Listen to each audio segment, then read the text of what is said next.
Hey guys, GamerJ7 here, and welcome to the first video in the review series.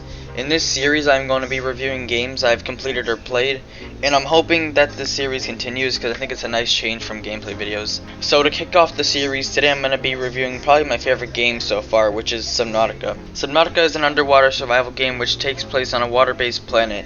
The goal of the game is to survive on the planet and escape it by building bases, vehicles, and a ton more. I've beaten Subnautica before, so I won't be continuing the Subnautica series because of spoilers. Overall, this is a great game for people who like survival games, and I would definitely recommend it to pretty much anyone. So let's get started on this review. So let's first talk about the gameplay, which is probably my favorite aspect of Subnautica. A lot of survival games tend to be very grindy, such as Ark and Minecraft.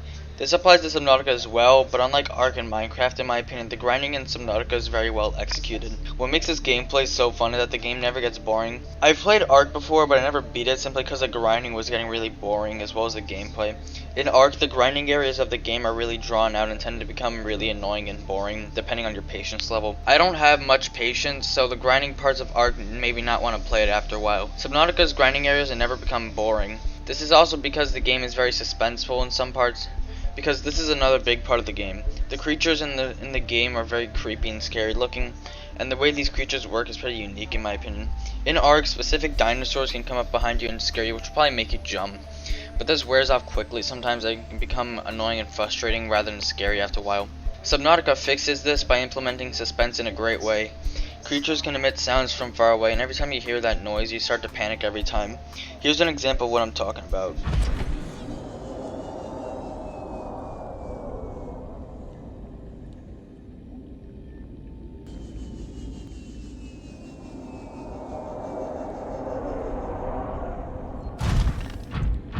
Even in the world I beat Subnautica, and I still panic every time this happens because, you know, it's just really scary. There's one last thing I'll mention, and that's the difficulty. The beginning of the game is pretty hard, but as you go on to it, it does get a little easier. It's not the hardest game in the world, but it's not that easy in my opinion. Overall, the gameplay is very enjoyable and never gets really boring. And now we're going to move on to the design. So in my opinion, the design is good. I feel as if the quality of the design isn't as great as other games such as Ark and other newer survival games, but it's pretty good. Each biome in this game is really nice looking, and each has its own sort of atmosphere, which is always something I like in survival games. One of the very few things I don't like in Subnautica though is the rendering or chunk loading. Although you're not supposed to see very well underwater, you can easily see the chunk loading errors. There will be details and textures in the further chunks not loading in right away, which will make the farther chunks look very undetailed and almost glitched. This does get fixed as you get to these areas, but it's still kind of unsatisfying to look at when you're getting to it. Regardless of the issues though, I think the design is executed quite well and it looks very pleasing. The last thing I'll talk about is the storyline and a few other small things. The storyline is pretty great. It's a huge part of the game and it fits in very well with the gameplay and other parts of Subnautica. It's about these aliens that control the planet, spreading a virus infecting certain creatures and even yourself. You have to find ingredients to cure the virus, and it's pretty complicated after that. The alien and underwater themes are worked into each other very well, and no part of the story feels out of place in my opinion. There's even some funny jokes in the dialogue that I found as a nice touch to the story.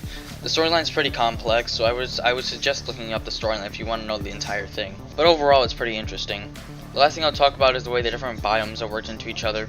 I should have probably talked about this in the design part of the review, but I don't care. I think some parts of the biomes are kind of empty, like the mountain and dune biomes, but it does fit in with their themes. The biomes are worked in each other well, but one thing I wished was that on the other side of the crash side of the Aurora, there was more biomes there. It's just a bunch of land with like no themings or anything around it. It's just pretty empty. But overall, the biomes as a whole are great and are all executed pretty well. So, in my final opinion, Subnautica is probably one of the best games I've played. It may not seem like it from this review, but game is very charming and also interesting. It's one of the reasons I like the game so much. There are little details like the chunk loading issues that I mentioned that drag the game down a bit for me. But overall, Subnautica is a fantastic game, and I would recommend it if you don't get scared easily. And that's going to wrap it up for this review of the series. Thank you all for watching. If you enjoyed, leave a like and subscribe, and I'll see all of you guys in the next video. Bye!